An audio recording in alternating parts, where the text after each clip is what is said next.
Hello and welcome to your Rochester Rundown for the week ending August 26th. Let's get right to it.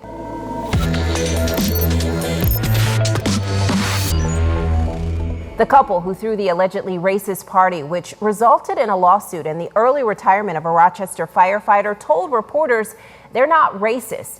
Tuesday, Dr. Nicholas and Mary Nicosia said their party was for Mary's friends and it was political but not racist. This comes after firefighter Jared Jones said he saw Juneteenth flags and cups, KFC buckets and Hennessy bottles. Dr. Nicosia blamed cancel culture for his forced resignation from the Highland Hospital Board and for a loss of patients at his dental practice. Mary Nicosia did admit to running a racist Twitter account. News 8 is your local election headquarters. We have the results from Tuesday's voting. The GOP held a primary race in the newly drawn 24th district. Claudia Tenney was victorious there. There was also a special election for the 23rd district to serve the remainder of Tom Reed's term in the old district lines. Republican Joseph Sempolinski won there Tuesday but will not seek a full term.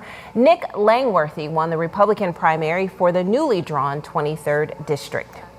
Governor Kathy Hochul announced new COVID-19 guidance for the upcoming school year Monday. In the event of an exposure, students are now advised to wear a mask for 10 days and stay in class as long as they're healthy. All positive cases must quarantine for 5 days and return to class when able. The new guidelines also treat daycares like schools when it comes to COVID protocols.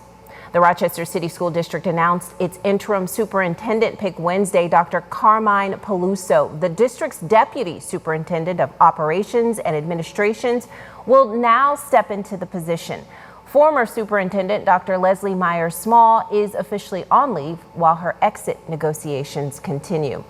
And a teenager has admitted to bringing a loaded handgun to school back in April. The 15-year-old, a former Red Jacket High School student, pleaded guilty this week to several felony charges. He was sentenced to 3 to 9 years, but likely won't be going to adult prison. Instead, he'll spend his time in a detention center for youth. The city of Rochester has modified its nuisance law to crack down on any business selling cannabis products without a state-issued license. No one in New York State as of right now has a license to sell non-medical marijuana. To align with state laws, businesses caught selling cannabis products without a license will be issued nuisance points. The Office of Cannabis Management began accepting applications for dispensary licenses Thursday. And the Daisy Flour Mill in Penfield has new owners. According to permits, Rising Storm Brewing Company is taking over. The brewery got a special permit that will allow for brewing on-site, outdoor seating, and exterior renovations. The historic building has been vacant since 2019. That's all for this edition. We'll see you next Friday.